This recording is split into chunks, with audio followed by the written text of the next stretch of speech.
Chapter 10. Open Invitation. The beginning of the public invitation. The public invitation to Islam started in Makkah after the 4th year of prophethood. The Prophet Muhammad's first and most important addressees were the Quraysh. Placing their idols in and around the Kaaba, the Quraysh had managed both the major and minor pilgrimages, known as the Hajj and Umrah, since the time of Abraham and Ishmael, and for this reason held a position of privilege and esteem among the other tribes.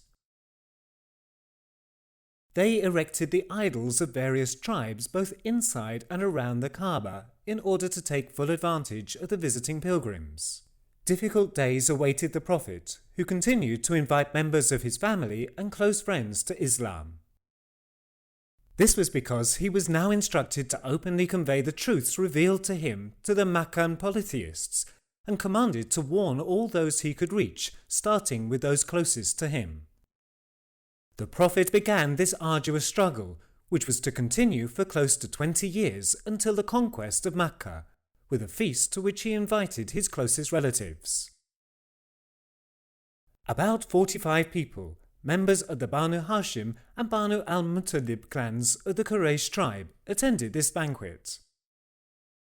However, after the meal, the Prophet's uncle Abu Lahab took the floor, and not giving the Prophet a chance to speak, said, "I have never seen a person bring as bad a thing to this tribe as you have brought."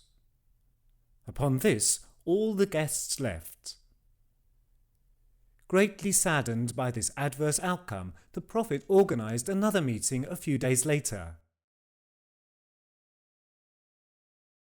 Explaining to his invitees that God was one, that he had no partner or equal, that he himself believed and trusted in him, and that he would not lie to his guests, the Prophet continued his words by saying, "I have been sent as a messenger to you in particular, and to all humanity in general.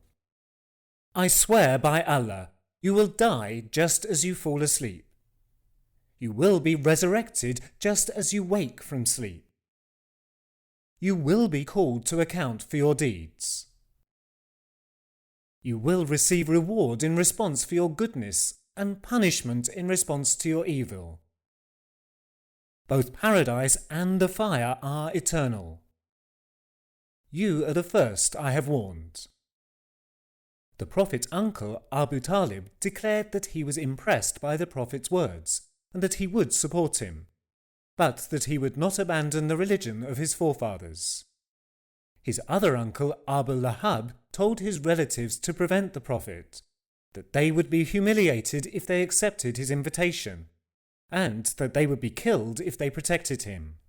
Upon hearing this, Abu Talib declared that he would protect his nephew as long as he lived. Abu Lahab and his wife were in constant opposition to the Prophet, showed bitter enmity towards him, and in particular followed him when he met with people who came from outside Mecca only to contradict him, announce him a liar and sorcerer, and claim that he had caused dissension within his tribe. It is for this reason that a Quranic chapter bearing Abu Lahab's name was revealed, stating that both he and his wife were doomed to perish in the fire. Despite the fact that the Quran contains explicit statements of the words, actions, and even intentions of those who showed hostility to the Prophet and the Muslims, none of their names, with the exception of Abu Lahab, have been mentioned. Climbing to the top of the hill as-Safa one day, the Prophet decided to convey the message of Islam to all the people of Mecca, declaring to all those gathered there, "If I were to inform you that an enemy host was about to attack you from behind that hill, would you believe me?" They answered, "Yes, we would. We had never before seen you lie." The Prophet then said, "God has commanded me to warn my nearest relatives. You are my tribe of the nearest kindred. I will not be able to do anything for you in the hereafter unless you proclaim that there is no deity but Allah." The leading figures of the Quraysh had not opposed Prophet Muhammad's invitation to Islam too sternly in the beginning. However, when the Prophet began reciting the revelations criticizing idolatry and announcing that the idolaters would be doomed to the fire, they started to see his message as a great threat, began to show bitter hostility, and took to doing whatever they could to prevent his inviting others to this message. Moreover, they were concerned that the triumph of belief in one God and the subsequent end of idolatry would lead to their losing their superiority in the eyes of the other Arab tribes, as well as their commercial prospects and advantages. On the other hand, the Quraysh, who possessed a strong ancestral culture as the natural result of tribal allegiance, assigned great value to those traditions inherited from their forebears. They considered idol worship as a cult that needed to be preserved without question, and reiterating this issue frequently, refused to abandon the beliefs and worship of their forefathers. The morality of the Quraysh was also not at a level that would have made it easy for them to accept the invitation of the last prophet. In a Meccan society where an ignorant mentality was prevalent, alongside harmful habits such as alcohol indulgence, gambling, adultery and lying, the earning of unlawful profits, as well as exploitation and oppression fed by financial power and feelings of tribal superiority were also dominant. Criticizing these attitudes, the Quran announced that superiority among human beings was based on reverence to the Creator and compassion to His creation. It warned that those who acted otherwise would be subjected to punishment in the hereafter. The Quraysh began to humiliate and insult Prophet Muhammad when they saw that he was gaining support as time went by, and due to his criticism of their beliefs and attitudes. After a certain time, they did not refrain from resorting to violence. The sources at times provide detailed accounts of the ruthless punishment, torment and torture that the Meccan polytheists inflicted on the Muslims. In particular, the persecution exacted by notorious Meccans such as Abu Jahl, Abu Sufyan, Abu Lahab, Umayyah ibn Khalaf, Walid ibn Mughira, Uqba ibn Abi Mu'ayt, and Hakam ibn Abi Alas constituted a great stain upon humanity. Those most affected by their persecution were families, slaves and concubines who came from outside Mecca. They would be left to starve, laid out on the hot desert sands and have rocks piled on top of them. The Yasir family endured the most brutal of these tortures.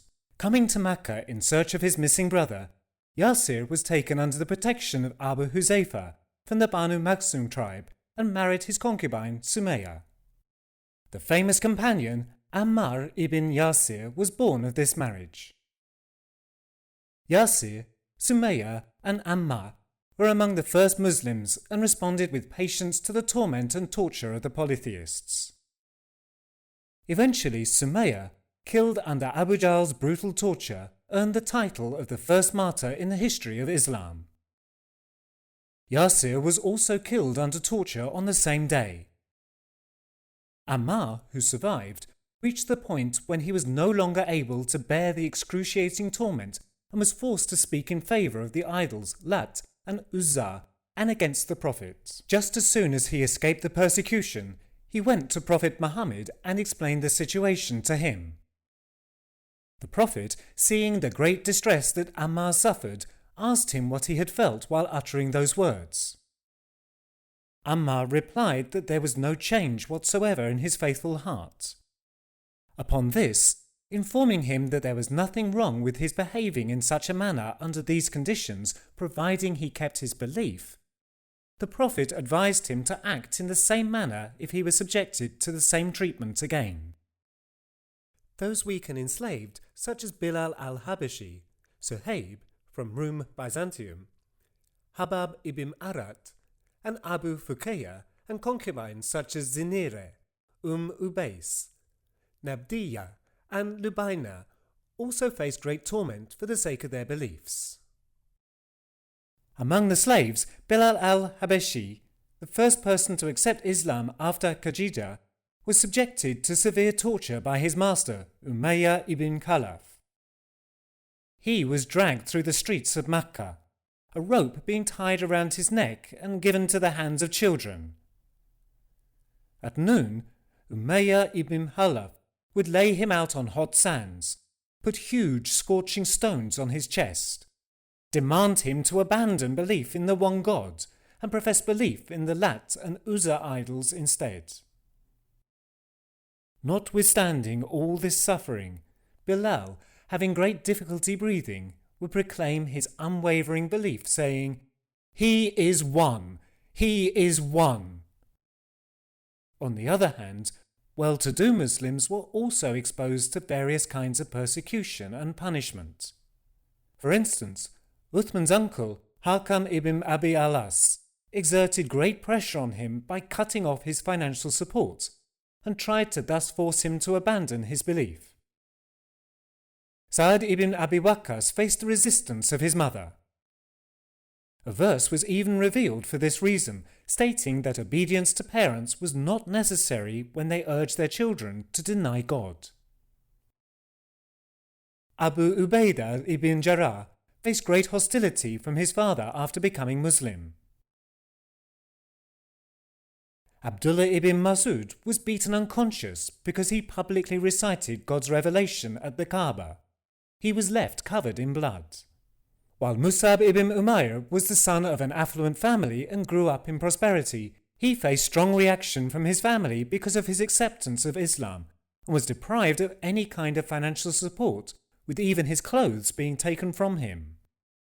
When Abu Dar from the Ghifar tribe announced his having become Muslim, the Meccan polytheists beat him thrice, leaving him for dead. Holding a position of repute in Mecca, Abu Bakr had a place of worship surrounded by strong and high walls constructed in the garden of his house, because praying or reciting the Quran in public had been outlawed. Above and beyond these, the streets that Prophet Muhammad himself used had filth and thorns thrown on them. His house was stoned, and there was even an attempt to suffocate him with tripe being thrown onto him during his prostration in prayer. His uncle Abu Lahab and his wife Jamil, Abu Sufyan's younger sister in particular, caused the Prophet much grief. Jamil forced her 2 sons to divorce their wives, both of whom were Muhammad's daughters. Upon this Quranic verse was revealed. May both hands of Abu Lahab be ruined, and ruined are they. His wealth has not availed him, nor his gains. He will enter a flaming fire to roast, and with him his wife, carrier of firewood and of evil tales and slander.